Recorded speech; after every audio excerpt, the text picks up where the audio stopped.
Diwali gift. এটা কে পাঠিয়েছে যদিও জানি না, তবে হচ্ছে কি এসছে দেখা যাক। অ্যাডলি থেকে দিয়েছে। কোথায়? অ্যাডলে থেকে। আচ্ছা, অ্যাডলে থেকে এসছে প্রি দিওয়ালি গিফট। আর কি এসছে গিফটটা চলো আনবক্সিং করে দেখা যাক।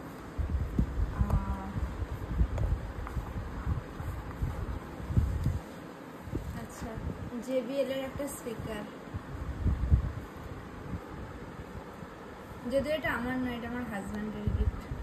আমি কিছুই পাই না, আমার জন্য কিছু গিফট পাঠাতে বলো, লাগবে আমার একটা। আচ্ছা, এটা কি গো? আর কিছু নেই। ওইদিকে খুলছিল না, খুলেছে তো, হয়ে গেছে, বেরিয়ে গেছে।